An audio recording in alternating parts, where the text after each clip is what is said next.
Bem-vindos ao Três Tons de RH. Eu, Valéria Fernandes, Sérgio Nogueira, Roberto Carlos de Freitas, estamos muito felizes de estar com você de novo. Se essa é a sua primeira vez, aqui nós gostamos de falar sobre gestão de pessoas, gestão de empresas, empreendedorismo, liderança, carreira, gestão de talentos e sempre trazendo cada um de nós o nosso tom para essa conversa, trazendo a vida real, trazendo a nossa experiência, quais são os temas que hoje estão acontecendo na vida das empresas e sempre trazendo mais um tom para conversar com a gente. Hoje a gente tem um tom, gente, que é altíssima frequência, né? É um tom bem alto mesmo. Eu vou falar um pouco da experiência, né, da biografia deste tom e com certeza eu já vou pedindo desculpas porque com certeza eu vou deixar muita coisa de fora. Bom, ele é escritor, palestrante, jornalista, ele estudou direito, né? Ele fez pós-graduação em administração, MBA em marketing, mestrado em psicologia nos Estados Unidos, é doutor honoris causa da Iberoamérica, DHC, e fez muitos cursos de extensão, gente. Eu não vou nem conseguir enumerar. Além disso, ele já escreveu 25 livros e 25 livros best-sellers, não só no Brasil, mas na Europa, na América Latina e nos Estados Unidos. Ele já recebeu tantas e tantas homenagens que eu não vou conseguir ler todas. Mas a gente sabe que mais de 1,5 milhão de pessoas já assistiu a uma das suas inúmeras palestras. Então nós temos a honra de receber César Romão aqui com a gente. César, você me perdoa porque eu deixei de fora um monte de coisa, mas é muita coisa. Não precisa falar mais nada. Falou até demais. Você acha que eu falei mais ou menos? Não, olha, você sabe que eu hoje eu tenho um fator que mudou um pouquinho na minha carreira. Houve um congresso aqui na América Latina dos melhores palestrantes de cada país. E eu fui lá representando o Brasil. E aí, o mestre de cerimônia passava por mim, eu pegava o meu currículo e entregava para ele. O mestre de cerimônia passava, eu entregava, ele fazia assim para mim. Aí chegou o momento, faltava 5 minutos para ele subir no palco, o outro já tinha saído, eu ia subir. Aí ele foi subindo para me anunciar, eu fui entregar o currículo para ele, ele falou assim para mim, olha que interessante. Ele falou, senhor Romão, para que isso? Aí eu falei, não, mas é o meu currículo. Ele falou, mas eu não leio o currículo de ninguém nesse congresso.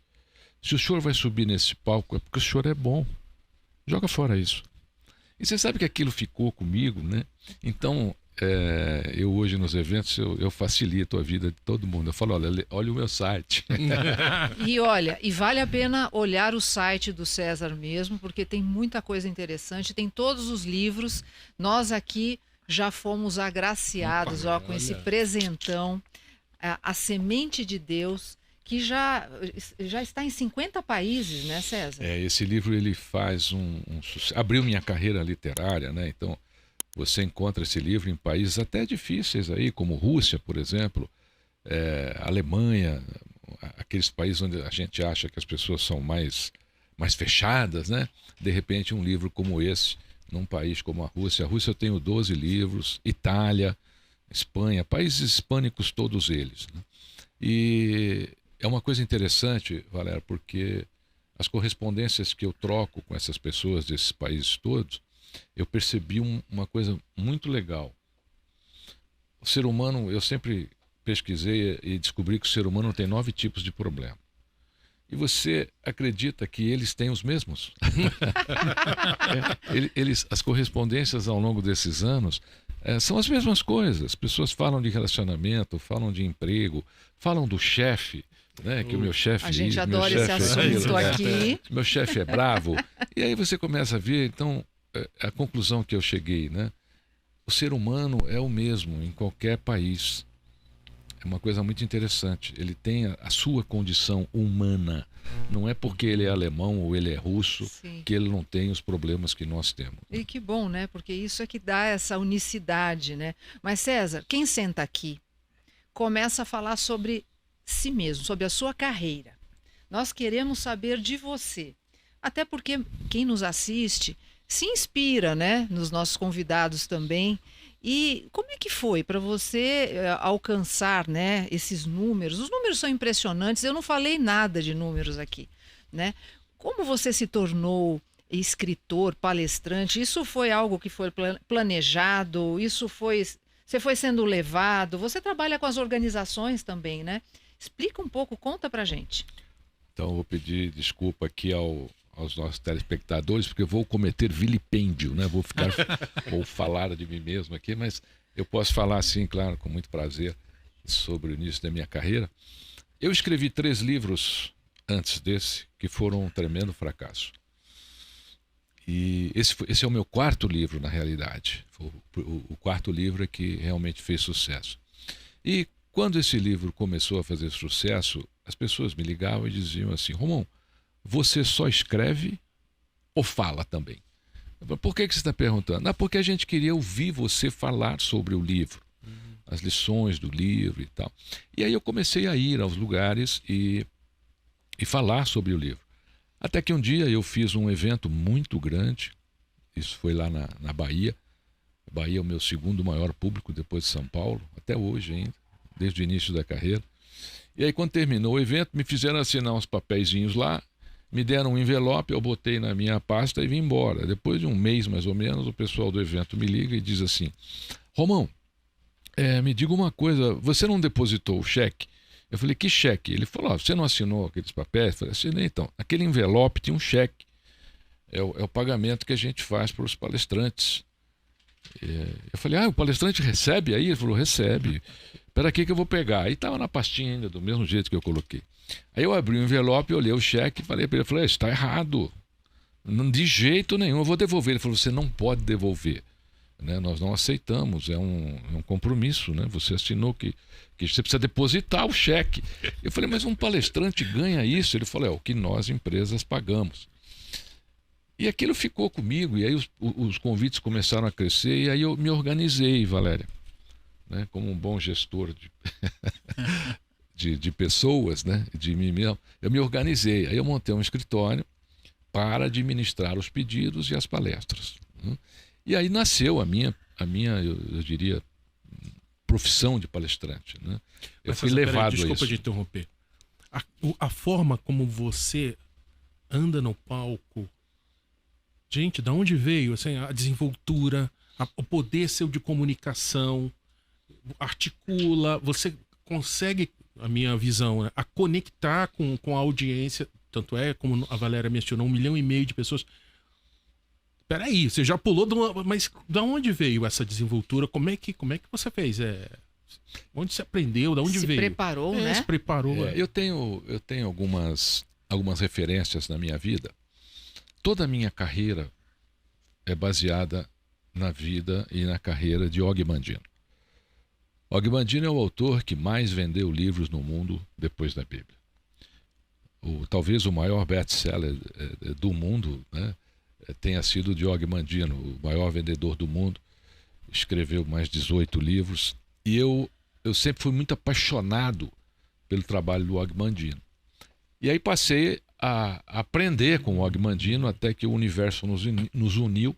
A gente acabou tendo uma boa amizade e ele passou a ser o meu mentor de carreira, quando eu comecei a fazer palestras, né?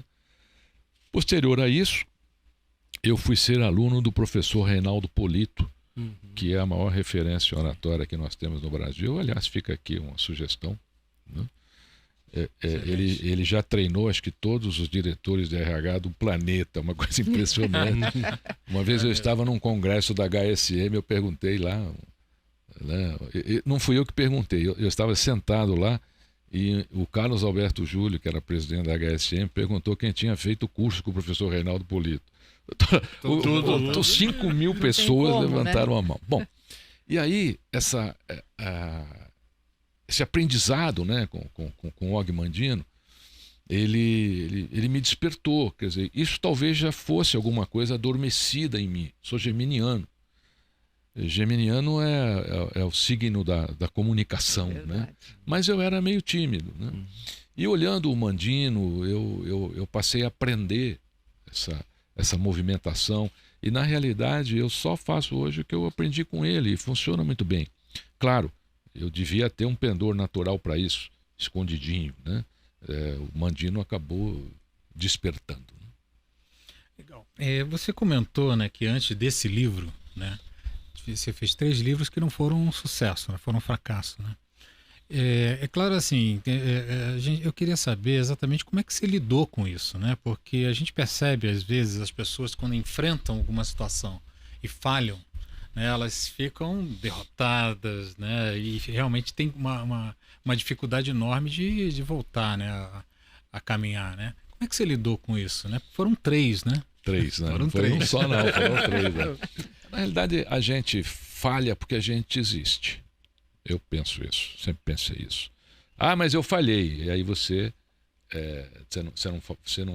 não venceu porque você falhou, você venceu porque você desistiu quando você falhou.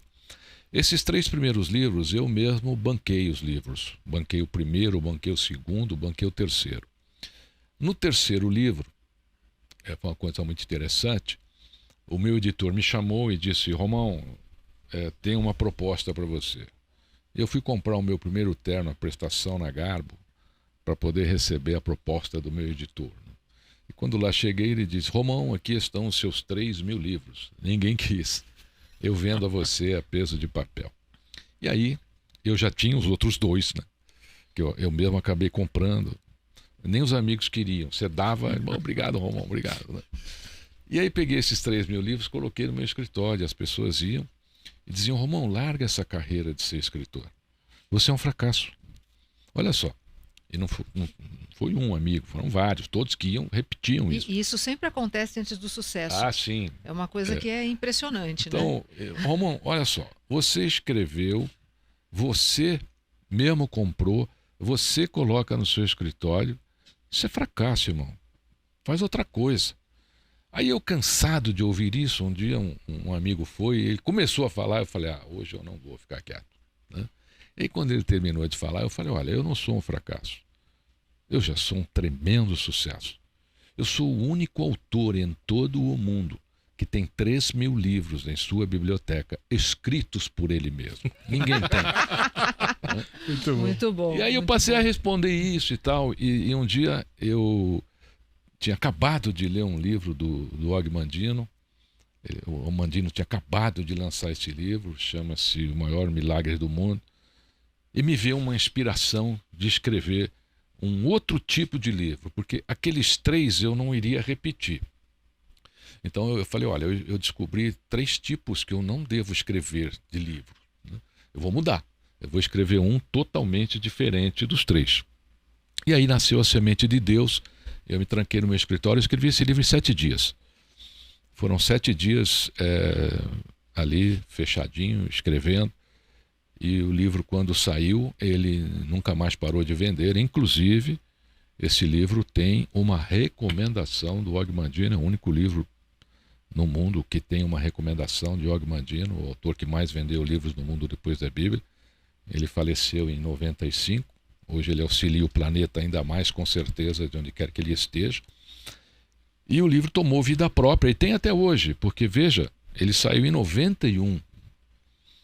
Então, é um livro que vai aí para quase 40 anos ainda, vendendo como se tivesse sido recém-lançado. Né? Ele acompanha. César, qual que é o fio condutor de todos os seus livros? Porque deve existir ali um propósito, algo que, se você prestar muito atenção, você consegue ver nos livros. Qual é esse? A espiritualidade. Todos os meus livros, eles têm como fio condutor a espiritualidade. Esse livro, ele ainda é uma revolução. Por quê? Porque ele mostra um comportamento possível, né, de uma empresa socialmente humanizada que pode ser lucrativa.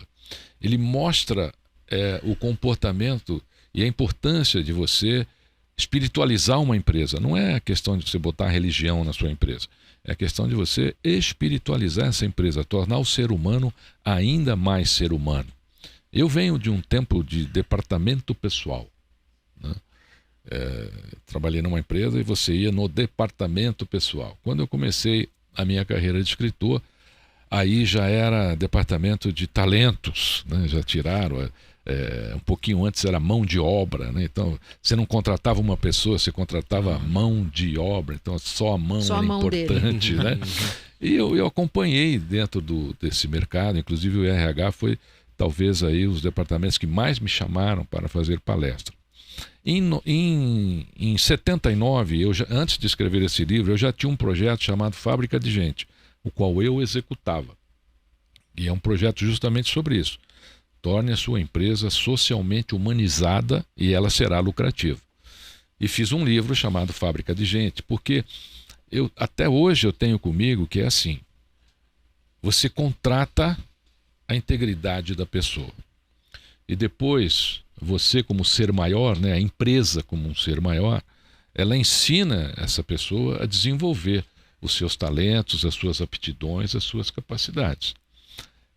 Só que hoje acontece o contrário, né? As pessoas contratam pela capacidade e demitem pelo comportamento. Então, às vezes a pessoa tem uma capacidade incrível, né? Mas ele canta todas as secretárias da empresa, então acaba sendo demitido pelo comportamento dele.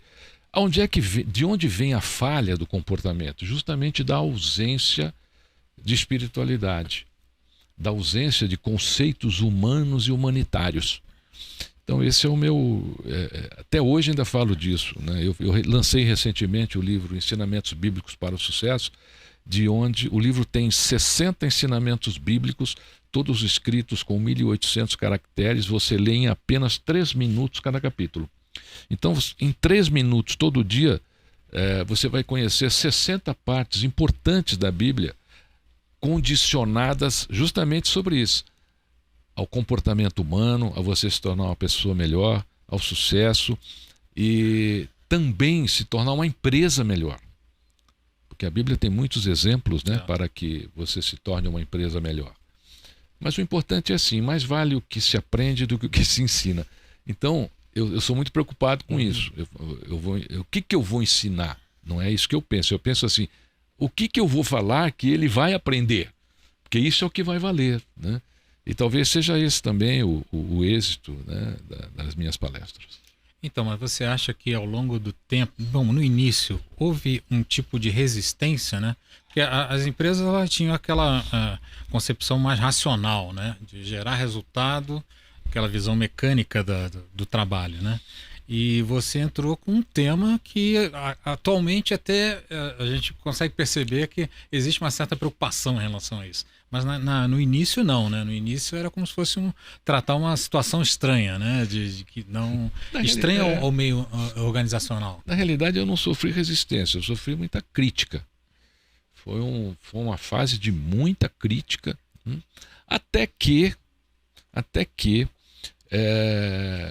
pessoas como Deepak Chopra e outros, né, que eu admiro e estudei com essas pessoas todas, começaram a abordar o tema fora do Brasil.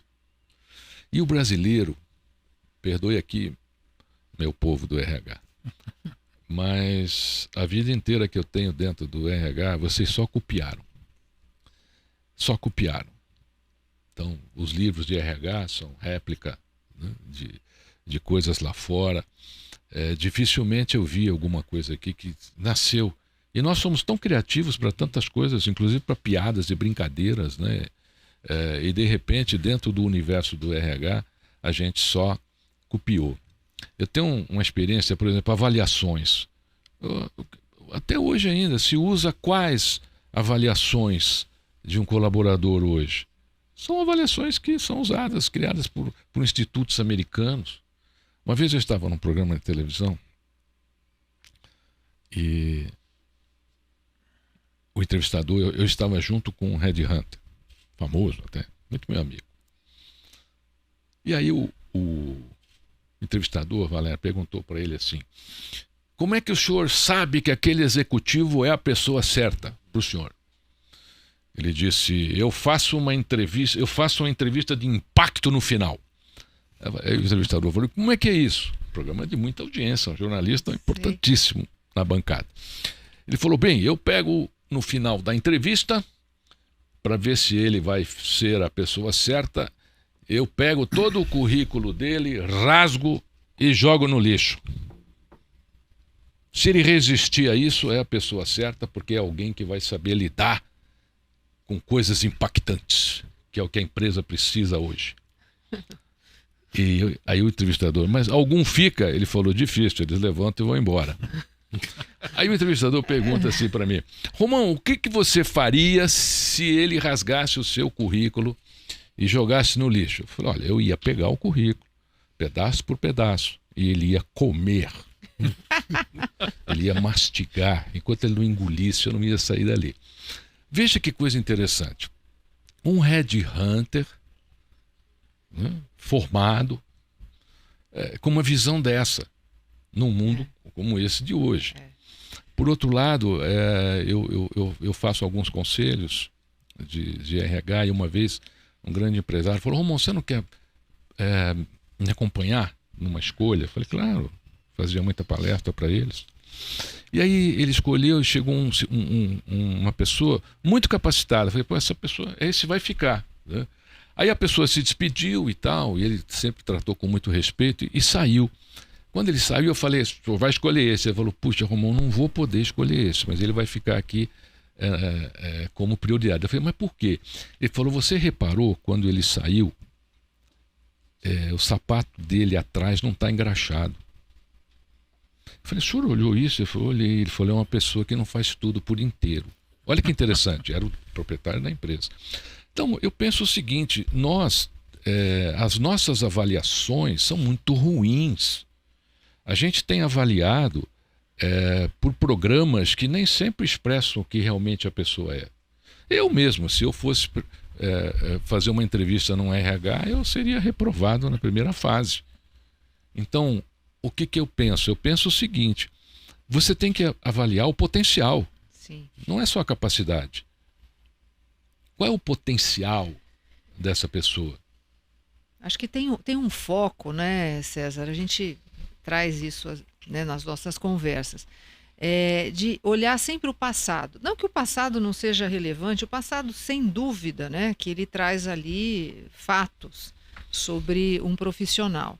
Mas pouco se dedica tempo para ouvir as ideias que este profissional tem. De uma maneira livre, o que ele espera, o que ele pensa, né? Como ele pode agregar, como é que ele vê a função dele no futuro, e entender a forma como ele enxerga o mundo, né? E o que ele tem dentro dele, né? Para agregar, né?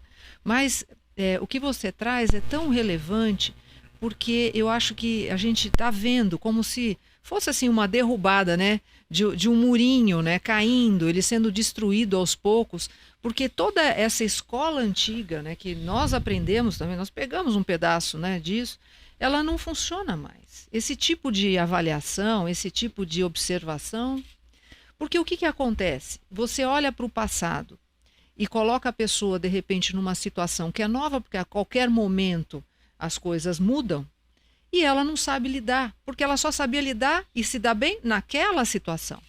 E você contratou porque justamente ele engraxa o sapato inteirinho. De repente, sei lá, ele é criativo, ele sairia numa situação muito mais, de uma maneira muito melhor do que o outro que engraxou o sapato inteiro, só para usar esse seu exemplo. E aí, assim, a gente vê que todo o perfil que existia, né, do profissional de recursos humanos e muitas vezes do gestor, ele vem mudando. Eu queria saber de você. Vamos pensar num profissional hipotético. Quais características, se você pudesse enumerar competências, características, que esse novo profissional deveria ter? E não só pensando em RH, pensando num gestor de pessoas, alguém que vai ter um time para guiar. O que ele precisa apresentar? Olha, primeiro, a gente tem que procurar pessoas que não tenham o que eu chamo de liderança absoluta. Então, aquele que acha que porque ele é o líder, ele manda. O líder não é aquele que manda, o líder é aquele que é seguido. Então, primeiro ponto, encontrar gestores que são seguidos. que eles não precisam dizer, venha comigo, venha cá. Não, ele porque eu sou chefe, né? Porque eu sou o chefe, me respeitem. Não, ele tem que ser seguido naturalmente pelas ideias e pelo comportamento. Segundo, encontrar gestores que andem à sombra das suas palavras, porque eles falam muito e não fazem nada do que falam. Então, uma das normativas da minha vida sempre foi, todo dia eu me vigio. Eu procuro saber se eu estou andando à sombra das minhas palavras. Terceiro, encontrar gestores que realmente entendam de pessoas. Não é aquele gestor que o cidadão fala assim, minha mulher está doente, eu preciso ir no hospital, vou descontar o seu domingo. Então, que se preocupem com o ser humano, não só na empresa, mas num todo, como família. Eu conheço gestores que trabalham com pessoas há 15 anos, não sabem o nome de um filho, não sabem nem se a pessoa tem filho ou não tem filho. Nós somos seres agregados. Se você não tiver um gestor que entenda isso, que nós somos seres agregados, nós somos mamíferos. Os mamíferos são altamente condicionáveis e são altamente emocionais. Não tem como você ser um bom gestor se você não trabalhar dessa maneira, se você não conhecer o processo emocional. Eu estudei com Daniel Goleman, logo que ele veio com o tema da inteligência emocional, e é uma coisa fantástica. Então, como é que você pode ter um gestor que não sabe nada sobre você? Nada. Tem que conhecer a pessoa. Quanto mais você conhece, mais você pode lidar e conviver com essa pessoa. Se a gente voltar no tempo, olha como nós estamos atrasados. Eu vou voltar no tempo de Alexandre. Alexandre, antes de qualquer batalha, ele corria com seu cavalo toda a primeira fileira de generais. E o que ele fazia? Ele conhecia cada um. General João, né? O senhor que é filho de Pedro. E aí ele falava a geração do general. Hoje é dia da vitória. César fazia o mesmo. Né? Quer dizer, olha só que interessante, nós estamos voltando aí a 4.000 anos, aí, 3.000 e tantos anos, e já o gestor já fazia isso. A gente não faz isso até hoje. Eu já entrei em empresa que estou sentado falando com o gestor e falando, olha, o João precisa sair mais cedo. Quem é o João? E o cara tem 40 pessoas na sua equipe. Existe muita individualidade, então nós precisamos ter gestores que não sejam individuais, e que eles têm consciência que eles estão ali para direcionar, não para mandar. E claro, integridade. Isso é fundamental.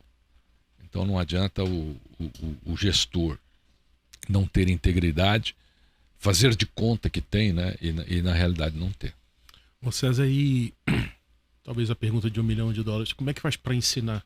Tem coisas que não dá para ensinar do que você falou, mas são características, são os valores, mas como é que a gente direciona esses futuros líderes, aquele pessoal que quer ser líder, quer de repente atingir esse patamar que você citou, e aí?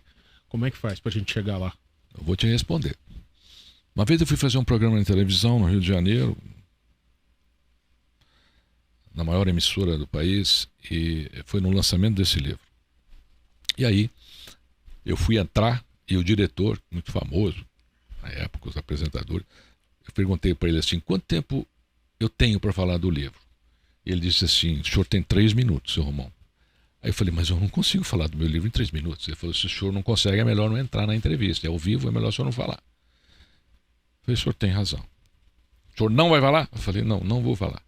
Aí quando ele comunicou os apresentadores, que depois se tornaram muito meus amigos e tal, um deles já até faleceu, eu escutava os apresentadores me criticarem lá dentro.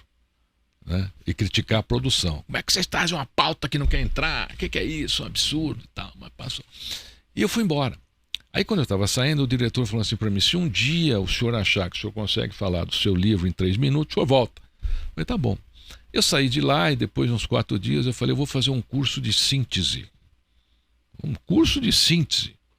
Só para aprender a falar sobre o meu livro em 3 minutos. E fui fazer. Depois de 6 meses eu liguei para o diretor. Falei, diretor, eu consegui, eu fiz um curso. Como, você está brincando? Eu falei, eu fiz um curso de síntese e eu já consigo falar do meu livro em 3 minutos. Voltei ao programa, fiz o programa, fiquei 19 minutos no ar. Essa é a resposta à sua pergunta. Quer dizer, se você quer algo de alguém, você precisa saber esse algo para poder ensinar esse alguém. Eu sou muito procurado hoje, por exemplo, por pessoas que estão iniciando na carreira de palestrante. E falam assim, Romão, eu gostaria de fazer palestra. Tudo bem. Eu já subi no palco 1.900 e tantas vezes. Eu devo conhecer alguma coisa. Né? Então eu tenho o que passar. O que eu vejo nos gestores é que eles cobram das pessoas capacidades, competências e talentos que eles não têm. Então, se você quer ser esse gestor aí, que você perguntou, vá se capacitar primeiro. Se você quer exigir algo da sua equipe, saiba ensinar esse algo porque você aprendeu esse algo. É perfeito. Esse era o exemplo, né? Como você acabou de dizer. A palavra arrasta, a palavra convence, mas quem arrasta mesmo é o exemplo. Então, se você não é um exemplo a ser seguido, né? Se as pessoas não te seguem, você não é gestor. Se as pessoas te toleram, se elas falam ruim de você pelos cafés, né? No corredor do café, se ela fala mal de você numa reunião depois que você sai, então você não é um gestor. Né? Não faltam capacidade para as pessoas, falta capacidade para os líderes. Os líderes precisam se capacitar para poderem ensinar essas pessoas. Eu tenho muita coisa, se você me perguntar alguma coisa que eu não sei, ou eu não posso, eu não digo não sei, eu digo não aprendi ainda, porque se você me perguntar algo que eu não aprendi ainda, eu vou dizer para você, eu vou dizer, olha, você desculpa, eu não tenho essa resposta. Eu vou aprender, um dia você me chama no programa de novo e eu te respondo, eu garanto para você que eu vou aprender o máximo sobre isso. Peter Drucker dizia sempre que, e ele fez isso a vida inteira dele, né? Todo mês ele desenvolvia uma competência diferente. Ele aprendia algo sobre algum tema. Eu aprendi isso com ele, eu faço a mesma coisa. Né? Quando José Salib o trouxe no Brasil pela primeira vez, na década de 80, né? Palácio das Convenções do Anhembi, né? Fiquei frente a frente com o nosso Peter Drucker, né? E ele falava sobre isso, quer dizer, é um negócio sensacional. Então, às vezes a pessoa fala assim, Romão, o que você está fazendo? Olha, agora eu estou aprendendo sobre inteligência artificial. E estou mesmo. Então agora, como veio essa onda da inteligência artificial, começaram algumas perguntas, eu não sabia o que dizer, não sabia o que responder. Peraí que eu vou aprender isso aí. A revista Exame lançou aí um MBA. Né? Estou fazendo. Pode perguntar agora. Entendeu? Já terminei, já estou diplomado. Eu mando o diploma para você aí, pronto. Tá bom? Pode perguntar, né, que agora eu entendo desse assunto. Então, a minha vida inteira eu segui essa orientação do Drucker e é muito bacana. E sobre assuntos efêmeros também. Então, de vez em quando, vou aprender sobre a Amora, de vez em quando. Hoje eu tenho, diria, uma relação boa, né, com o mundo do vinho, mas eu não tinha, eu fui aprender. Eu acho que isso falta no líder. O líder acha que ele tem aquele volume de competência e tá bom. Não. A gente tem que desenvolver todo dia, todo mês, né, como diz o Drucker, se você se dedicar a um assunto diferente. Deixa eu te fazer uma pergunta, Romão. Lendo seus livros, né, você fala bastante a respeito da necessidade de se fortalecer. Né? Quando a gente olha o líder, ele enfrenta situações complicadas. Né? Por exemplo, você comentou, ele tem que ser seguido, tem que ser visto como uma referência. Isso já é um desafio. O outro desafio é a empresa e o mercado muda toda hora. Você tem que se adaptar às coisas que estão vindo. Então ele tem que estar sempre atento a isso. Ele tem que conseguir ter um grau de mobilização alto para que as coisas aconteçam, né? É claro que assim, essa incerteza toda gera um problema, né? A maioria dos líderes, de como é que eles vão se adaptar, como é que eles vão aprender, né? Que é um ponto que você falou, né? E eu lembro que na tua literatura você fala um pouco a respeito de se fortalecer, né? De se conhecer, fortalecer. Como é que esse aspecto é importante, né? Para desenvolver um líder? Bom, primeiro, meu caro líder de RH, vou aproveitar aqui e deixar uma dica importante, né? Como já fiz e ainda faço, voltei a fazer, né, as convenções de RH. Não fique bêbado na convenção, tá? Nem no coffee break, tá? Não pode, fica bêbado lá na sua casa. Até porque é coffee, né? Não, ele consegue ficar bêbado num coffee break, então é complicado você ser seguido dessa maneira, né? Toda a nossa existência, ela é regida por duas colunas. A coluna dos princípios e a coluna dos valores. O que é a coluna dos valores? A coluna dos valores são as coisas pelas quais você daria a sua vida. Então você relaciona lá as coisas pelas quais você daria a sua vida. A coluna dos princípios é como você vai lidar, proteger e manter os seus valores. Então, se a sua esposa é um dos seus valores, você não pode ficar brigando muito com ela, tá certo? Se o seu filho você não pode ter um relacionamento nocivo com o seu filho. Se a sua empresa está em um dos seus valores, você tem que fazer o possível para manter isso, tá? Inclusive a sua equipe, se ela é um dos seus valores. O que eu vejo hoje é que as pessoas não têm colunas de valores e princípios. É tudo muito genérico. E quando a gente tem valores e princípios genéricos, quando nós estamos diante de uma situação difícil, a gente fica sem reação. Você congela, dá branco. Por que dá branco? Você está falando e deu branco. Dá branco porque o seu cérebro parou de receber oxigênio. Você ficou nervoso, o oxigênio não flui normalmente, aí dá um branquinho mesmo. Tá? O que eu posso sugerir aos líderes? Que montem suas colunas de valores e princípios e insiram nessa coluna a sua equipe. Então, se a sua equipe está na sua situação de valores, você tem sempre que ver como é que você vai manter essa equipe, como é que você vai tocar essa equipe. E sabe o que mudaria muito, Valéria, essa questão do RH? Não só no Brasil, mas no mundo. E por isso que eu falo da espiritualidade, porque ela pode dar isso. A espiritualidade tem isso, compaixão.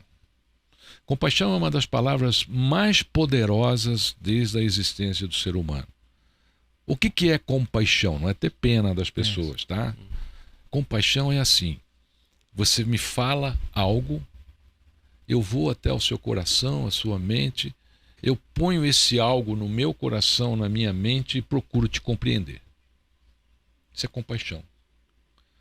Olha, é muito raro você pegar uma liderança de RH que tenha compaixão. Às vezes a pessoa está ali contando um problema. Tá bom, ok. O que você quer mesmo? Diga o que você quer. 3 dias de folga? Né? É um aumento, é isso? Né? A pessoa não consegue. Então você não tem líderes hoje que trabalhem essa parte da compaixão. E é isso que faz um elo que vai durar muito tempo. O dia que você tiver compaixão pelas pessoas, pelos amigos, pelos liderados, você vai criar um elo de existência que dificilmente será rompido. César, e para os empreendedores? Aqueles que ainda não são empreendedores, mas querem montar um negócio. Como é que eles se preparam? Muito bem, Valéria. Se você avaliar os grandes empreendedores, né, do Brasil, fora do Brasil, um bom número deles nasceu por intuição. As pessoas trabalham muito pouco a sua intuição. O que é a sua intuição? Tudo que você aprende na vida, presta atenção, tudo que você aprende na vida, o cérebro põe lá numa caixinha, que é a caixinha da intuição. Quando você precisar usar ou estiver diante de alguma situação que tem um conteúdo lá dentro dessa caixinha que você aprendeu, aí você fala assim, eu tive a intuição que isso vai dar certo. Não, você não teve a intuição, o seu cérebro já organizou ali o seu conhecimento e disse assim para você, vai em frente. Então, muitos negócios nascem pela intuição. O empreendedor ele tem que fazer 2 perguntas quando ele começa. A primeira, eu vou resolver um problema? Entendeu ou não? O que você vai montar vai resolver um problema? E a segunda, que para mim talvez seja mais importante, esse meu negócio é multiplicador? Imagine você Se os chineses acrescentarem um ovo em sua alimentação hoje, nós vamos precisar de um plantio de grãos de milho do tamanho da Austrália. E os chineses vão comer só um ovo a mais. Então, o segredo hoje é intuição, resolver um problema e saber se isso é multiplicador. Porque quando é que um empreendimento dá certo, Valéria? Quando ele resolve um problema. Ninguém pediu, a maioria dos modelos empreendedores que estão por aí, ninguém pediu. Ninguém chegou para Thomas Edison e falou, faz uma lâmpada. Né? Mas ele foi lá e resolveu um problema. E assim por diante. A questão dos aplicativos, os aplicativos vieram para resolver problemas. Todo aplicativo que resolve um problema tem sucesso. Então, ninguém falou, olha, cria o Waze. Não, ninguém pediu a criação do Waze. O post-it, né, quando chegou, alguém pensou, falou, tenho que resolver um problema. Como é que eu resolvo esse problema? Porque hoje não é nem o dinheiro para você ser empreendedor. É a ideia que precisa ter essas 3 características. Se a ideia de empreendimento tiver essas 3 características, pode ficar tranquilo. As pessoas que têm esse problema vão financiar o seu empreendimento. Ô César, e chegou a hora, então, no empreendimento, de montar as equipes. Tive a ideia, consegui os recursos, está funcionando bem, tinha apoio de tecnologia, bom, todas aquelas fases. E agora eu tenho que montar o time. E aí? O que a gente às vezes observa é que parece uma coisa simples, subestimada, é só contratar, é só chamar, e de repente, o que você acha? O que é importante nesse momento para esse empreendedor? Primeiro, não se cerque de amigos na empresa só porque você gosta deles. Nem sempre a pessoa que você gosta é a pessoa certa para aquela colocação. Competência. As pessoas que você for buscar, elas precisam ter aquela competência. O que é competência? É transformar o seu esforço em resultado positivo. Você vai precisar de pessoas que transformem e te ajudem a transformar este seu esforço em resultado positivo. São esses os modelos de profissionais que você precisa buscar. Então, tira aquela coisa de é meu amigo de infância, tira aquela história de, puxa, mas ele é tão legal. É legal. Ele é só legal, ele não vai transformar o seu esforço em resultado positivo. E é fácil saber disso, porque quando você vai fazer um empreendimento, você relaciona ali o que você vai precisar. Olha, eu preciso de um redator. Bem, primeira coisa, precisa ser um bom jornalista. Às vezes não precisa nem ter diploma. Eu sou jornalista profissional há 35 anos, eu não sou formado em jornalismo. A minha esposa tem diploma. Briga comigo, fala, tá vendo, eu estudei na faculdade, né? e você acabou sendo jornalista profissional. Né? Às vezes você precisa não de alguém acadêmico, mas de alguém profissional. Nem sempre aquela pessoa extremamente acadêmica também vai resolver, vai te ajudar nas suas soluções. Então, é a pessoa certa. Qual é a pessoa certa? Aquela que você sentir que vai ajudar a transformar o seu esforço em resultado. Legal. Uma pergunta ainda sobre esse tema, né? O investidor tem uma série de desafios à medida que a empresa vai crescendo, né? Então, na realidade, o empreendedor ele tem uma série de desafios à medida que a empresa vai crescendo e tem o desafio de entrada de novos investidores, né? E às vezes cada investidor entra com o seu mindset, né? Com a sua forma de pensar, né? O que pode afetar muito o que seria uma cultura da empresa, né? Porque quando a pessoa cria uma empresa, ela tem uma ideia de como é que ela funcionaria, como é que ela se relacionaria com não só com a sociedade, mas com os seus funcionários, clientes, etc.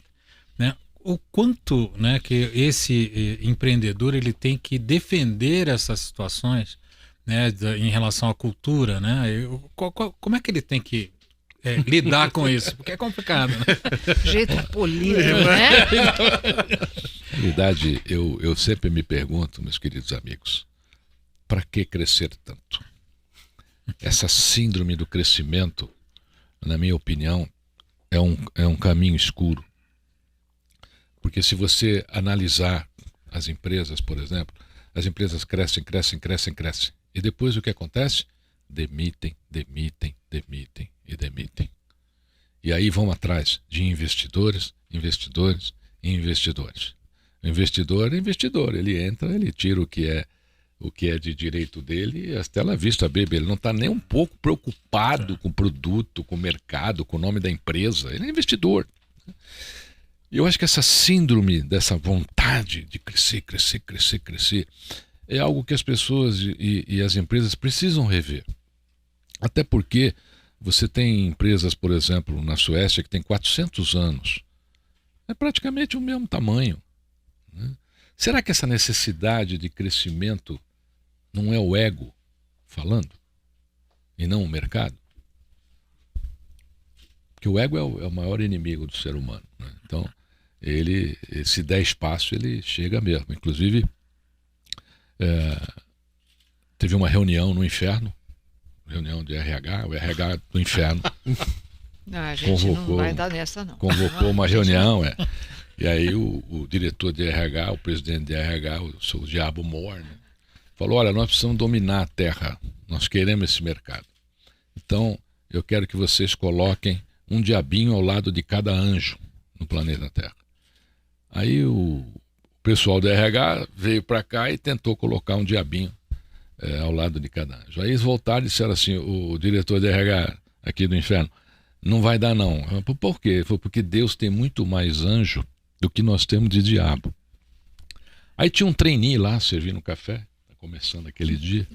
Falou, posso falar? O diretor de RH do inferno falou assim, quem é você? Ele falou, não, comecei hoje, eu sou trainee aqui ainda. Bom, fala aí.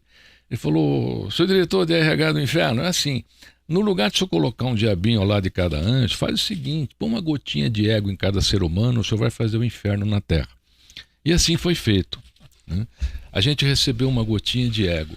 Alguns venceram, outros não.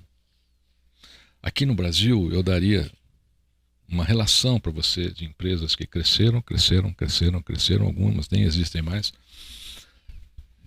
Eu não vejo essa necessidade. Eu acho que essa necessidade é muito mais do ego do que propriamente do mercado e da expansão do produto. Porque esse ego, né, ele quer dizer que quer ter a maior, ele quer ter o melhor. Mas e aí, quanto tempo vai durar isso? É multiplicador isso? Se você analisar todas as empresas que tiveram essa síndrome do crescimento, hoje, não vamos falar de ninguém aqui, mas eu daria uma meia dúzia já, de imediato para você. Algumas que não existem, tá certo? E outras que estão atualmente se arrastando aí para sobreviver. Por quê? Síndrome do crescimento. Por isso que eu disse, será que é necessário? Olha, que aula, hein? César, a gente também tem uma tradição. A gente tem uma tradição no início e uma tradição quando a gente vai caminhando para o final, né? A gente quer saber de você quais são os próximos projetos. O que vem pela frente do César Romão? Olha, eu amo muito o que eu faço. Eu gosto demais do que eu faço. E o que eu tenho como projeto? Né? Eu quero ser gente, eu quero deixar algo significativo, né? Que eu vivi, que eu aprendi para as pessoas. E eu tenho feito isso através das palestras, através dos livros. Então, a princípio, livro novo, palestra nova, ideias novas, porque estou sempre aprendendo. Agora pode me chamar para falar de inteligência artificial, que eu estou craque. Inclusive a gente vai marcar um novo vídeo para falar de inteligência artificial e o RH. Nós vamos fazer, eu estou até criando agora, meus queridos amigos, como eu aprendi agora tudo sobre inteligência artificial, eu estou criando o identificador da burrice real. Porque esse é o grande drama hoje, né, da gente. O que adianta inteligência artificial com tanta burrice, né, que a gente tem aí? Então, existe um paradigma aí a ser vencido. Tá? Que vai gerar uma concorrência. Vai gerar uma concorrência. Né? E esses são os meus projetos. Eu sou uma pessoa muito caseira, amo a minha família, procuro conviver o máximo possível com os meus filhos, com a minha família. Agora tenho o meu neto, o João, e E eu não sou essa história. O crescimento da minha carreira não é algo que eu planejei. E não é porque eu tenho livro em tantos países que eu quero dobrar, sabe? Não é porque eu faço tantas palestras que eu acho que eu preciso fazer mais. Eu acho que nós, seres humanos, temos de andar na nossa alma mediana. Toda vez que a gente avançar esse ponto, você entra em risco de colapso. Vou te dar um exemplo bem simples. Então, não sei, a gente tem tempo? Tem, claro. Tem? Olha só. Existem 5 forças existenciais. 5. Você tem que manter essas 5 forças existenciais em equilíbrio e em convergência. O que significa? É o que eu disse, elas precisam estar na média e precisam estar em convergência, precisam estar interligadas. Por quê? Porque se uma delas falhar, você perde todas as forças existenciais. Quais são essas 5 forças existenciais? Anota aí, escreve, põe lá no espelho do seu banheiro, todo dia você dá uma olhadinha e se pergunta se você está em equilíbrio e convergência com essas 5 forças existenciais. Não tem sequência, tá bom? Você pode escrever em qualquer sequência, contanto que estejam lá as 5, tá? Sua crença. Como é que você está com a sua crença? Né? A sua família. O seu trabalho. Os seus amigos, amizades e a sua saúde. Ah, Romão, mas vou te dar um exemplo aqui agora. Como é que você vai destruir as 5 crenças? Você é uma dessas pessoas que a gente conversou aqui que quer crescer. Quer ter um investidor todo dia para o seu negócio. Né? Olha só, as pessoas que cresceram, veja como elas voltaram para o ser humano. Você pega o Bill Gates hoje, cresceu, mas olha só, ele parou e voltou toda a atividade do crescimento dele para a Fundação Melinda Gates e auxilia milhões e milhões e milhões de pessoas. Aí você pode crescer. Esse é o único crescimento real, quando você auxilia milhões e milhões de pessoas. Não é o tamanho do seu produto ou a quantidade que você fabrica. Aí você cresceu, se tornou o maior empreendedor do país. Você trocou o tempo da sua família pelo da empresa. Você alugou o tempo da sua família para ficar na empresa. Seu casamento acaba, filho drogado, e você destruiu uma família, aí você constrói outra, mas o problema continua. Já está aí com 4 casamentos.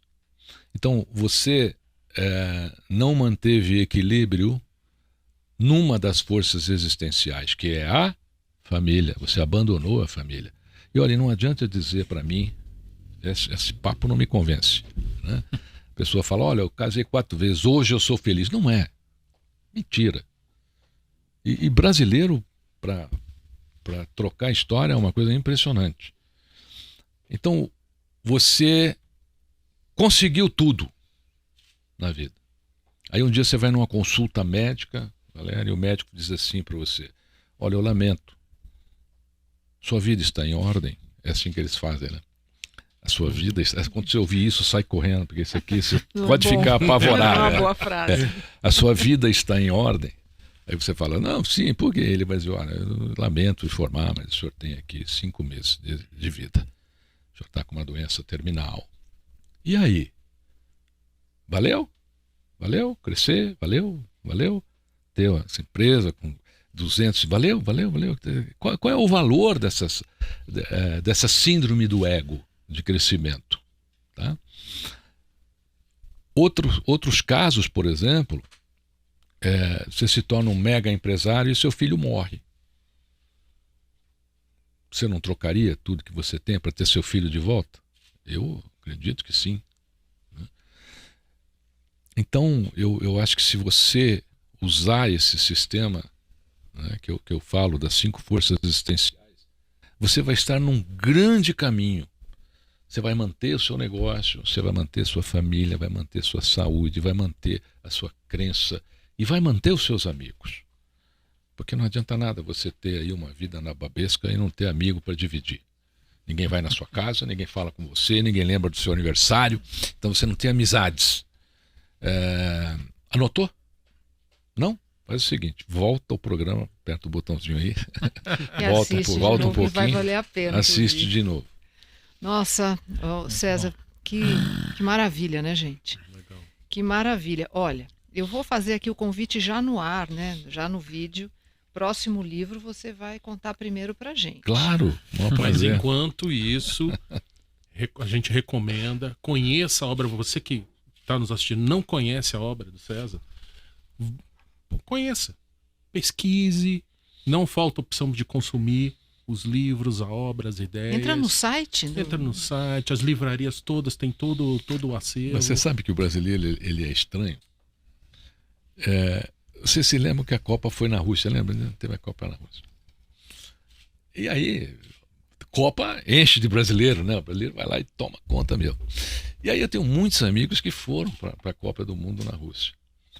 E eles começavam a me escrever, mandar o WhatsApp, e dizendo assim, com capa de livro, né? E com foto da orelha do livro. Fala, Romão, entrei numa livraria aqui na Rússia. Coisa interessante, achei uma pessoa aqui que é a sua cara, rapaz, parece com você. Você tem família na Rússia, você tem irmão na Rússia, né? E olha só, eu vou até pegar um livro aqui para levar aí para você ver. É muito parecido, Romão, mas aqui é outro nome, Olha o nome do cara como é que é, Cesar Pomal. E eu fui recebendo essas mensagens, né? E falei, o que eu respondo para eles, né? Aí passei a responder, falei, amigão, sou eu mesmo, eu tenho 12 livros aí, esse aí é um deles, né? Aí muitos diziam assim, nossa, Romão, nunca li um livro seu no Brasil, eu vou levar esse em russo para você me autografar. E olha, eu autografei muito livro que o pessoal trouxe, né? Então o brasileiro, ele tem um sistema, né, de lidar com as coisas interessante, sem contar que ele mente muito. Né? Nossa, uma coisa impressionante, né? Eu uma vez estava num programa de televisão e aí o programa, o apresentador estava falando sobre uma pesquisa, as pessoas que fazem mais sexo no mundo. Então aí, 4º lugar, francês, né? 3º lugar, o resto da Europa. 2º lugar, argentino. 1º lugar, brasileiro. E aí eles ficaram debatendo, né? Olha, veja, o Brasil realmente é um país de mulheres bonitas, de pessoas interessantes. Não, aí eu falei, olha, gente, me desculpe. Presta atenção no que eu vou dizer, me perdoe. Você acha que numa pesquisa você vai perguntar para um brasileiro quantas vezes ele faz sexo por semana e ele vai dizer nenhuma? Todos os brasileiros pesquisados mentiram. Pesquisar com um brasileiro é perigoso, porque ele não fala a verdade. Aí ele falou, pô, mas não tinha... Eu falei, claro, pô, pergunte aí. A gente era garoto, o menino pegava na mão da menina, já falava um monte de coisa, né? Falei, brasileiro mente com naturalidade, né? Sem contar o pseudismo do brasileiro. Você veja que às vezes acontece. Bom, agora vamos falar desse momento, né? Eu nunca vi tanta gente entender de Hamas. É uma coisa impressionante. Nunca vi tanta gente entender de Israel. Só bobagem, né? Mas eu não sei onde ele ouviu essas coisas, né? Então, mas ele escuta um negocinho, ele já coloca, já desenvolve. Eu acho que é o nosso talento para se, né, comunicar, para interagir. A gente quer participar, mas podia... Não, e ele né? te indaga ainda. O que você está achando? E quer saber a sua opinião, ainda vai debater. Mas eu acho que isso, eu acho que só enfatiza a relevância, né, de estarmos o tempo inteiro nos atualizando, lendo bons livros, né, buscando boas referências. Novamente, indicamos o site, né, do César Romão aqui. E, olha, queremos agradecer demais a presença do César e agradecer também hoje a Melbourne. A Melbourne hoje está patrocinando, né, este vídeo e a gente sabe como é importante, né, também termos idiomas, conhecermos outros idiomas. Ao falar uma nova língua, você também aprende um pouco mais sobre a cultura, né, de outros outros países. O César faz palestras fora do Brasil também. E para você falar bem, muitas vezes você precisa ter uma vivência, né? Uma experiência. E a Melbourne é uma escola boutique que promove essa experiência se é algo que te interesse. Então ela está promovendo aqui uma promoção especial. Promovendo uma promoção ficou terrível, né, gente? Mas vocês entenderam, tá? É uma promoção especial aqui para o Três Tons, que se você usar esse QR Code, você entra direto ali no site da Melbourne e você vai ter um desconto especial. Você já vai ganhar um descontinho só por entrar no site, tá bom? Quero agradecer então César Romão, Roberto Carlos, Serginho. Pessoal, nos acessem em todas as redes, vocês já sabem, YouTube, LinkedIn, Instagram. Estamos também no Spotify, né? No Deezer.